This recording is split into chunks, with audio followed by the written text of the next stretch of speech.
Hello दोस्तों, स्वागत है आपका एक नई कहानी में। तो चलिए शुरू करते हैं। आज की कहानी हमारी शुरू होती है हाईवे के रेस्टोरेंट से। रेस्टोरेंट एक है हाईवे पे, बहुत ना ही बड़ा है ना ही छोटा है, बस चलता है। वहाँ का ऑनर जो है वो बाहर रहता है विदेश में, और रेस्टोरेंट तो बहुत अच्छा है। और हाईवे पे है तो जाहिर सी बात है वहाँ पे अब बस्ती भी थोड़ा सा और होने लगी। हॉस्पिटल भी पास में बना है। पुराना वो रेस्टोरेंट है तो काफ़ी लोग रुकते भी हैं। आगे से काफ़ी फील्ड हुई पड़ी है, रुकते हैं कुछ एक लोग। उसके यहाँ पे जो हैं मैनेजर तो हमेशा उपलब्ध रहते हैं, लेकिन जो छोटे लड़के कुछ काम करते हैं वो 2 ही 3 हैं, वो नाइट और डे शिफ्ट कर रहे हैं। उसमें एक लड़की है रश्मि, वो बहुत ही निहायत ही मेहनती और ईमानदार लड़की है। रश्मि का स्वभाव इतना अच्छा है कि वो जो भी कस्टमर आता है उसको वो एकदम जैसे दिल से नहीं काम करते हैं, उसको सभी चीज़ें परोसना, बना के देना, करना, जैसे वो घर में सभी काम करते हैं वैसे वो काम करती। इसलिए वहाँ पे जो है कोई भी कस्टमर बिना खाए पिए जाता ही नहीं, तो उसकी बिक्री वगैरह या कस्टमर का आना जाना काफ़ी लगा रहता है।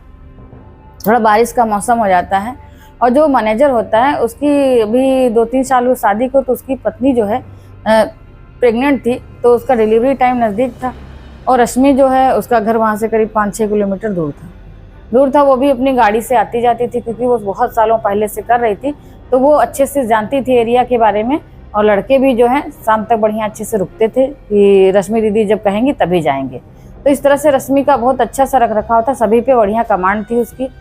तो मैनेजर जो थे अभिषेक एक दिन कहने लगे, रश्मि आज मुझे थोड़ा जल्दी निकलना है, बारिश भी देखो हो रही है थोड़ी थोड़ी सी, और घर पे जो है थोड़ा सा डिलीवरी का टाइम आ जाए। तो कहते अरे भैया जाइए, आप जल्दी जाइए, भाभी को देखिए जा करके। तो भाभी कहा, भाभी तो आज फ्लाइट नहीं। अरे तुमने बताया क्यों नहीं, आप निकलो और हम तो चले जाएंगे। तो कहने लगे देखो रश्मि, आज थोड़ा जल्दी चली जाना क्योंकि बारिश हो रखी है, और देर मत करना। अभी तो 8 ही बजा है, मैं जा रहा हूँ क्योंकि मुझे ज़रूरत है जाने की, अगर नहीं जाऊँगा तो हॉस्पिटल में कुछ भी हो सकता है। तो कहता ठीक है, सभी लोग जो है ध्यान रखिएगा इसका, रेस्टोरेंट का। अब मालिक तो यहाँ है नहीं तो देखना तो हम ही लोगों को है। तो रश्मि कहती ठीक है भाई आप निकलिए। और मैनेजर साहब चले जाते हैं। 2 लड़के और होते हैं, उसमें से एक लड़का कहता है आधे घंटे के बाद, दीदी बारिश हो रही है, हमारा घर तो यहाँ से 10-15 किलोमीटर दूर है और बस भी नहीं मिलेगी तो हम कैसे जाएंगे। तो रश्मि कहती है ठीक है छोटू तुम चले जाओ, अभी रवि तो रुका हुआ है। तो रवि कहता है अरे दीदी हम चले जाएं इनके साथ, नहीं तो हम भी रह जाएंगे।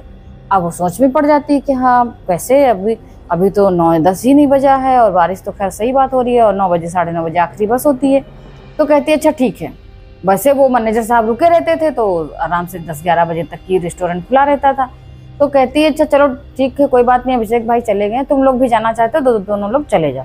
दोनों लोग जो है सामने ही हाईवे होता ही है, बस निकलती है और वो दोनों चले जाते हैं, बैठ लेते हैं। जब चले जाते हैं करीब 10:30 बजे, वो सोचती है चलो हम भी समेटते हैं, मैनेजर साहब ने कहा ही था कि रश्मि जल्दी चली जाना। तो रश्मि क्या करती है सारा कुछ क्लोज करने लगती है। वो अंदर से कोई कस्टमर, क्योंकि बारिश हो रही थी तो गाड़ियाँ कोई रुक भी नहीं रही थी ज़्यादा। जब देखा कि 10-10:30 बज गया, कस्टमर कोई है नहीं, तो चलो हम भी आज जल्दी समेट देते हैं सभी चीज़ें और चलते हैं। वो अपनी गाड़ी के पास जाती है, कुछ सामान वगैरह जो है वो भी रखती है क्योंकि उसकी मम्मी घर पर अकेली होगी, कोई है नहीं। तो छाता ले करके जाती है वहाँ पर, छाता लेकर के गाड़ी के पास तक जाती, सामान लेके रख के आती, वापस से फिर मुड़ती है रेस्टोरेंट की तरफ कि अंदर का भी लॉक लगा दे, यहाँ का भी, वो सब देखने की समेटने के लिए।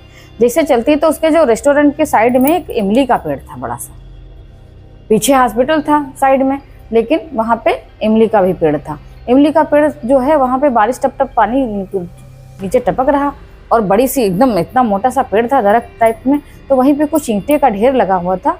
उसी जगह पे उसने देखा कि कोई खांस रहा है बैठा। उसने इधर देखा, उधर परछाई से दिखी कि फिर खांसने की आवाज़ आई। जब फिर देखा और बाहर लाइट भी टिमटिमा नहीं रही थी बिल्कुल, बारिश में तो लाइट का वैसे भी धुंधला सा दिखता।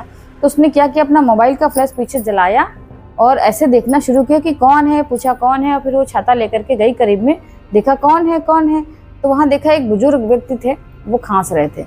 उनके एकदम जैसे वो एक रोग नहीं हो जाता है कोढ़ वाला रोग, तो उस टाइप से फफोले टाइप में पड़े थे, उसमें से थोड़ा सा मवाद भी बना था, कहीं खून निकल रहा, कुछ ऐसा था कुछ ऐसा। लेकिन उन्होंने देखा कि अरे ये तो भाई बहुत बुजुर्ग, दादा आप यहाँ क्या कर रहे हो बैठे, पास में पहुंच गए, कंधे पे हाथ रखा, बोले दादा क्या कर रहे हो आप यहाँ पे, आप तो बिल्कुल ठंड से कांप रहे हो, चलो चलो चलो अंदर चलो, हम कुछ चाय वाय आपको पिलाते हैं। तो उनका हाथ पकड़ के वो ले आती है, फिर देखती क्या वो बहुत भीगे हुए हैं। सभी तो देख करके उनको घिन करते, पर उसका हृदय इतना वो था कि उसको दया आ गई कि नहीं दादा आप चलो मेरे साथ अंदर, और जाके केबिन में बिठाती है, एक कोने में कुर्सी उठा के बीच में डालती है और एक तौलिया बाथरूम से ले करके आती है। कोई होटल तो था नहीं, रेस्टोरेंट था, सब आते खाते चले जाते, लेकिन टॉवल था। उसने टॉवल निकाला और दादाजी के सिर पे ऐसे ऐसे करके थपथपाने लगी और ओढ़ा भी दिया। जब ओढ़ा दिया थपथपाने के बाद तो दादाजी ऐसे करके उसकी तरफ देखने लगे तो, लेकिन जवाब कुछ नहीं दिया। फिर उसके मन में आया, और दादाजी आप कब से यहाँ पे बैठे हो, आप तो भूखे भी हो गए, आधी रात होने को आई है, 10 तो बज ही चुका है ऐसे। तो दादाजी मुस्कुराने लगे कि अच्छा, तो कहने कि अच्छा दादाजी आप बताओ हो कौन, लेकिन चलो आपको भूख लगी है तो अभी आपको दाल की खिचड़ी बना के मूंग की खिलाते हैं। और तुरंत उसने जा करके अंदर मूंग की खिचड़ी चढ़ा दी, फिर आ गई। वो सोचने लगी इधर खिचड़ी पकती रहेगी, इधर दादाजी से हम बात कर लेते हैं। आती है, लेकिन ये क्या, दादाजी तो फिर गायब, वहाँ कुर्सी पे बैठे ही नहीं।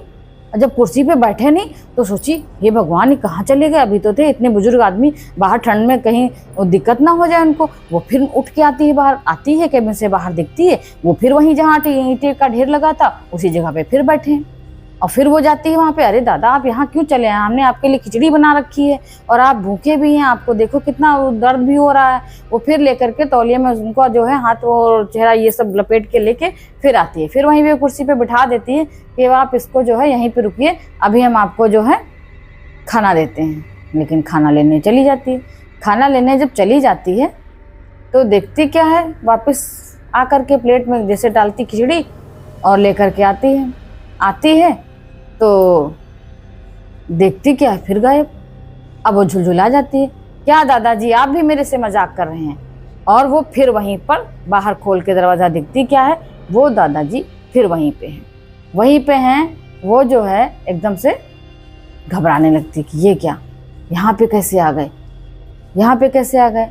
तो वो कहती एक तो तू मेरे को देख के डर नहीं रही है, दूसरे अभी तक तो ऐसे विभत्स बिल्कुल मेरी शक्ल ये सब बनी हुई है और इतने लोग डरते हैं, पूछते भी नहीं, और तेरा हृदय इतना अच्छा है कि तुम मुझसे खाने को पूछ रही, जा अच्छा मेरे लिए पानी ले आ।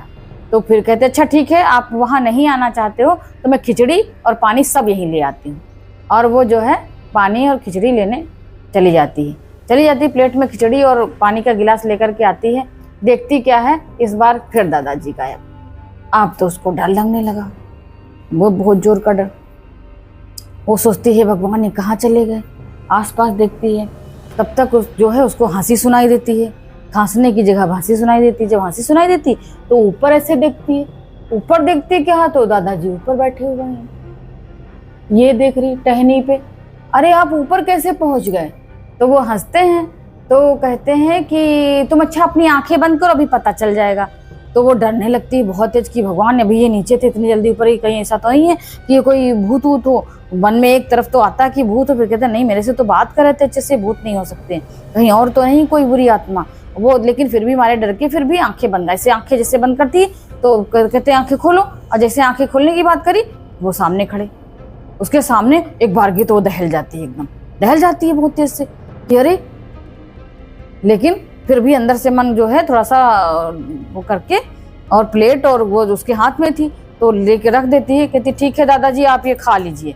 तो वो कहते हैं ठीक, तुमने एक पहली बार ऐसा हुआ है कि तुमने मुझे खाना और पानी दोनों दिया है, और वो खाना भी कहते अच्छा आँख पलट करके खड़ी हो जाओ, और वो पलट करके खड़ी हो जाती है आँख बंद करके। इतनी देर में वो 2 मिनट के अंदर प्लेट पूरी फिनिश चट कर जाती है, पूरी खिचड़ी खत्म, पूरा पानी खत्म, और वो प्लेट और गिलास ले लेती है, बाद में वापस मुड़ करके और चलने लगती है। जब चलने लगती है तो वो जो दादाजी होते हैं वो बोलते हैं मेरी एक बात मानोगी।